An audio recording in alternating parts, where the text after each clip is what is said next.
Olá, começa agora o Jornal Futura desta sexta-feira, 21 de agosto de 2015. Na edição de hoje, vamos procurar saber como está o mercado para quem vive de música. No Rio de Janeiro, a alta concorrência contribui para que o músico fique fragilizado no mercado. São as casas de shows que determinam o valor a ser pago. E é impressionante quando você vai de uma a uma ver como é que a coisa acontece. Quando a casa tem pouco público, ela cobra couvert. Então, assim, se tem 5 pessoas, você vai receber o couvert de 5 pessoas. Mas quando a casa tem muito público, ela paga um cachê fixo. É difícil também o mercado para o luthier, que sofre com a pressão dos instrumentos importados de diversas partes do mundo. Eles vêm, talvez, alguns vêm com boas qualidades e outros não. Mas eles vêm bem feito e bem construído. Então a gente aqui, se também não se profissionalizar, não melhorar, a gente vai ficar para trás.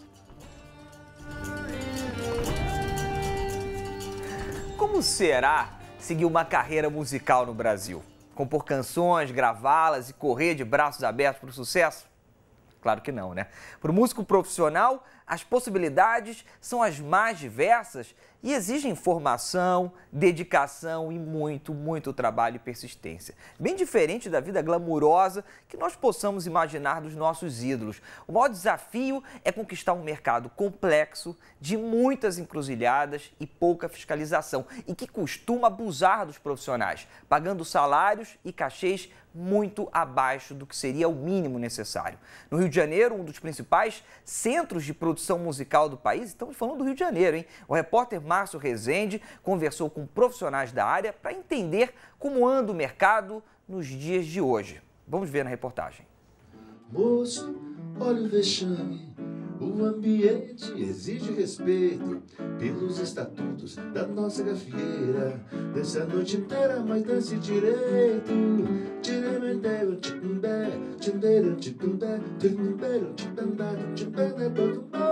Nos anos 90, isso aconteceu comigo, eu trabalhei com carteira assinada.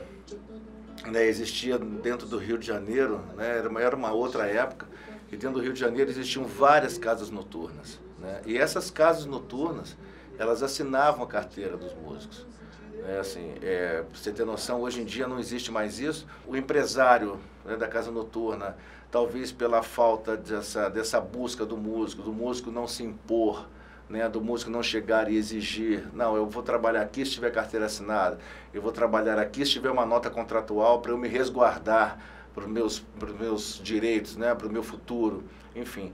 Eu acho que por essa falta de interesse, de orientação, as coisas foram se despedaçando, Marcelo e Matheus são músicos profissionais e trabalham na noite carioca. Os dois têm uma banda juntos e se apresentam regularmente no bairro da Lapa, tradicional reduto cultural da cidade. Mas a situação deles com agenda fixa e um contrato de prestação de serviços assinado é uma exceção no mercado de trabalho da música. São as casas de shows que determinam o valor a ser pago. E é impressionante quando você vai de uma a uma ver como é que a coisa acontece. Quando a casa tem pouco público, ela cobra couvert. Então, assim, se tem 5 pessoas, você vai receber o couvert de 5 pessoas. Mas quando a casa tem muito público, ela paga um cachê fixo. Então, é sempre de acordo com os critérios dos empregadores e nunca pensado através de um sindicato que tem uma tabela que não determina o valor obrigatório, mas ela sugere um valor que seria o viável, para a sobrevivência do músico. Isso não é respeitado. Hoje, a tabela do Sindicato dos Músicos do Rio de Janeiro estabelece um valor de quase R$ 1.200 para o músico que acompanha um artista nacional. Já o cachê por apresentação em espetáculo de uma orquestra varia entre R$ 740 e R$ 910. O músico Alexandre Brasil toca contrabaixo na Orquestra Sinfônica Brasileira e tem um grupo de chorinho. Ele pertence a um seleto grupo de músicos com agenda organizada para o ano inteiro, carteira assinada e garantias trabalhistas. Eu tenho supostamente uma situação um pouco mais estável, porque eu sei, no começo do ano eu sei qual é a minha programação para o ano inteiro de concertos, já está tudo definido. Também é da natureza da profissão você ter uma certa diversidade, então é comum a pessoa tocar num contexto, num conjunto, ter um outro conjunto, dar aula e depois de um certo tempo começar outras especializações, como compor, ou reger, ou fazer produção musical, fazer direção musical, são coisas que vão acontecendo. Fomos até a sede da Ordem dos Músicos do Brasil, no Rio de Janeiro, para saber como o órgão está trabalhando para garantir os direitos da categoria. A grande realidade do Brasil, quer dizer, 10% da família de músicos são os músicos que tocam em sinfônica, em filarmônica, que têm um bom salário, que têm garantias trabalhistas, né? 10% é aquele cara que toca em casa de brincadeira para a família, e a grande massa de músicos, 80%, desses 50 mil, 40 mil músicos espalhados pelo Brasil, eles estão à deriva, eles estão totalmente desprotegidos. A única proteção que eles têm, que o Ministério do Trabalho exige que não é cumprido, é que toda casa noturna que apresente o espetáculo musical tenha-se uma nota contratual. Ela passa por aqui pela Ordem, passa pelo Sindicato dos Músicos.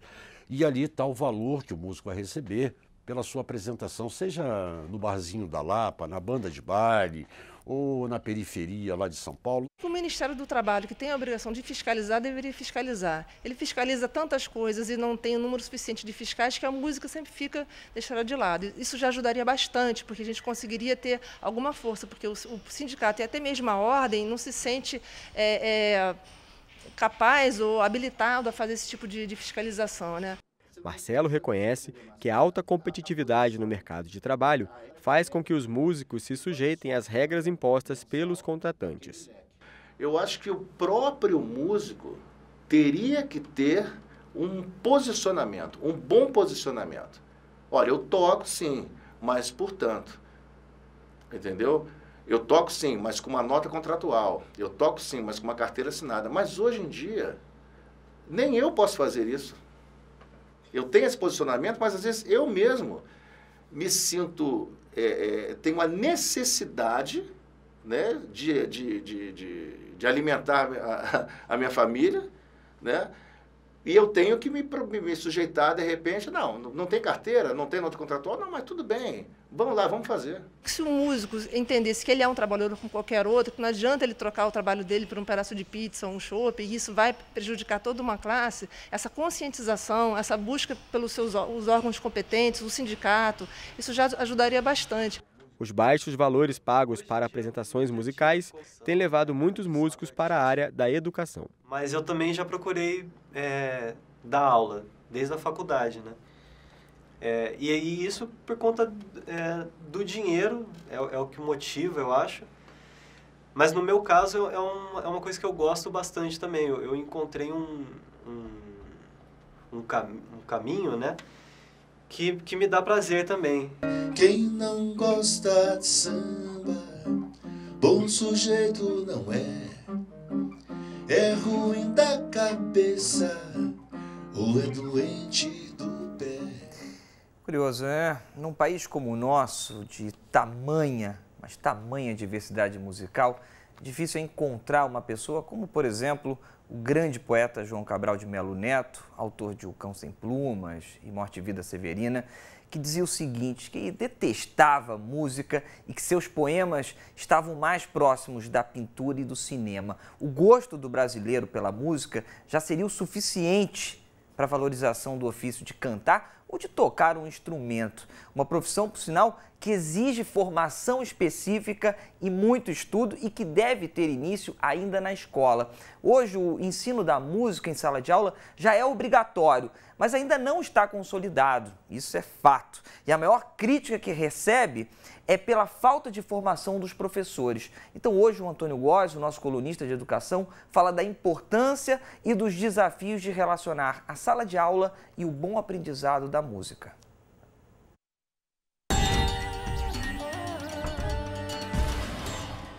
Para que ensinar música nas escolas? A resposta mais óbvia para esta pergunta é que devemos ensinar música porque este aprendizado ajuda as crianças a entenderem melhor o mundo, a terem outras visões de mundo e terem contato com novas formas de cultura e expressões culturais. Mas mais do que isso, há também um benefício de ensinar música em outras disciplinas. Um estudo recentemente apresentado num seminário aqui no Rio de Janeiro mostrou que o aprendizado de música, quando bem feito, tinha um efeito positivo na concentração e na memória dos estudantes. Ou seja, essas habilidades, memória e concentração, são habilidades necessárias para um aprendizado melhor de uma disciplina tradicional, como matemática, português, química, física. Ou seja, ajuda o aluno a entender melhor, se comportar melhor na sala de aula e a ter uma melhor compreensão do que é ensinado. Portanto, não devemos pensar a música apenas como uma disciplina recreativa nas escolas. Há muito que ela pode contribuir, tanto para a ampliação da visão de mundo do estudante, como também para as demais disciplinas tradicionais do currículo.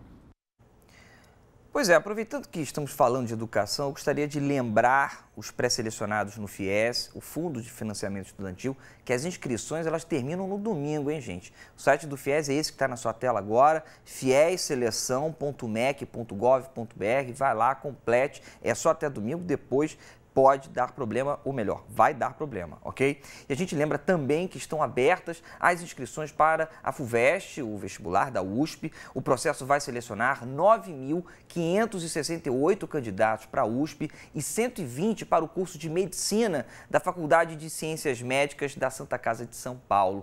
Nessa edição, há menos vagas em disputa na FUVEST, porque a USP decidiu isso em junho, né, que 13,5% das vagas de graduação serão disputadas pelo Sistema de Seleção Unificada, o SISU, do Ministério da Educação. Serão oferecidas 1.489 vagas pelo sistema do MEC, que utiliza as notas do Enem 2015, Enem que irá rolar em outubro. No ano passado, a FUVEST recebeu 141.888 inscrições. O site para mais informações é esse que vai aparecer agora, o fuvest.com.br.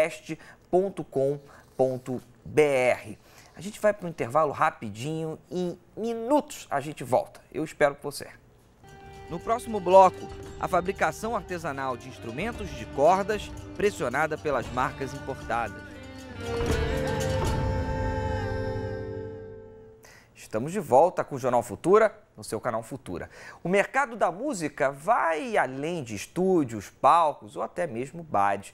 Agora você vai conhecer o trabalho e os desafios do luthier, um profissional que une habilidades manuais à sensibilidade musical para a construção de instrumentos de cordas. O ofício do luthier é antigo e já foi muito mais requisitado, isso óbvio no passado, né? No Brasil atualmente vem perdendo espaço para a indústria de instrumentos, principalmente as estrangeiras que exportam sua produção para cá a um preço muito mais em conta. Nós vamos ver mais sobre isso na reportagem da Universidade Metodista de São Paulo. A construção de instrumentos dentro das fábricas pode ser um processo rápido, mas para quem cuida sozinho de todos os detalhes dessa confecção, a atividade torna-se bem mais complexa. Exige cuidado, perfeccionismo, arte. Esse é o desafio do luthier, profissional que constrói e repara instrumentos.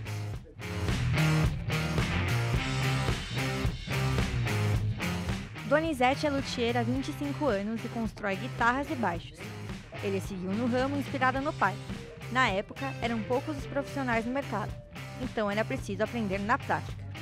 Na época que eu comecei a fazer luthieria, não tinha nada nisso. Não tinha celular, não tinha nada, né? Então, teve que ser na raça mesmo. Foi pegando instrumento, desmontando instrumento, quebrando instrumento, e foi de uma maneira assim. Eu perdi muito material para mim poder aprender, e eu estou aprendendo até hoje, né?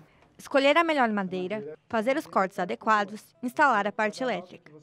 É preciso saber tudo isso para fazer um bom instrumento. E é isso que permite que o cliente escolha exatamente como ele vai ser. Sabe, você põe a tua personalidade no instrumento que você quer. É feito exclusivamente para aquela pessoa. Pegado, o shape do braço, o peso, o equilíbrio do instrumento, o modelo que ele quer, com madeira que ele quer. Apesar da luthieria agradar músicos por permitir que um instrumento seja exclusivo, os profissionais da área precisam ficar atentos à concorrência das grandes marcas, que têm mais visibilidade do público. Antigamente, não tinha tantas marcas de instrumento vindo para o Brasil. Hoje, tem muitos instrumentos. desde os americanos, os alemães, japonês, né, chinês, Indonésia, né? E eles vêm, talvez, alguns vêm com boas qualidades e outros não. Mas eles vêm bem feito e bem construído. Então, a gente aqui, se também não se profissionalizar, não melhorar, a gente vai ficar para trás. No ramo há 30 anos, Roberto construía violões.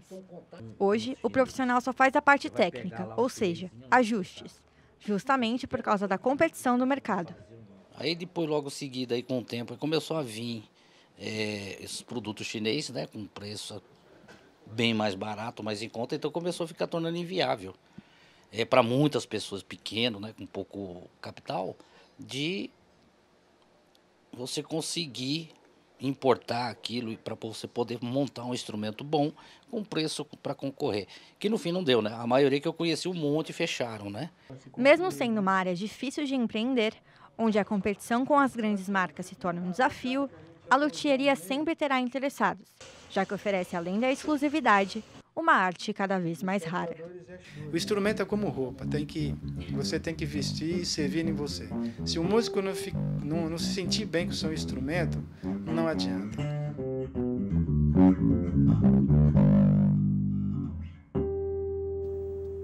Meteu baixo mesmo, né? Aqui vai uma dica para você que curte os ritmos do jazz e blues. Está acontecendo na cidade de Rio das Ostras, aqui no estado do Rio de Janeiro, a 13ª edição do festival que movimenta o turismo nessa cidade. São várias estrelas nacionais, internacionais, em shows 0800 espalhados por vários palcos. Nesse ano, uma das estrelas do festival é o guitarrista Robben Ford, um dos grandes do século XX, e o festival vai até domingo. Para mais informações, acesse esse site aí, o Rio das Ostras, jazzeblues.com, é esse que está na sua telinha aqui embaixo. Por falar em site, eu gostaria de dar uma segunda dica, e é um convite que tem feito durante toda a semana e gostaria de repetir nessa sexta-feira. É acessar a nossa página no YouTube, youtube.com/Jornal Futuro Oficial. Aí você tem todas as nossas reportagens, os jornais na íntegra, então você pode compartilhar, pode twittar, pode comentar aí embaixo, interagir com a gente, fique à vontade de usar mais essa rede social para entrar em contato comigo, com a Julie, com o Canal Futura, com todo mundo que trabalha aqui, porque nós estamos super dispostos a interagir, a trocar ideias e também a propor e a ouvir. Então, nesse canal é mais um Jornal Futuro Oficial no YouTube, se eu colocar lá é muito fácil. E assim, a gente encerra o Jornal Futura de hoje. Participaram dessa edição nossas equipes do Rio de Janeiro e também a equipe da TV UMESP de São Bernardo do Campo, São Paulo. Eu quero, enfim, desejar a você um belíssimo final de semana. Aproveite a sua sexta-feira. Obrigado pela companhia, obrigado pela audiência. Segunda-feira, ao vivo, às 5 da tarde, nós temos mais um encontro marcado. Tá bom? Tchau, tchau.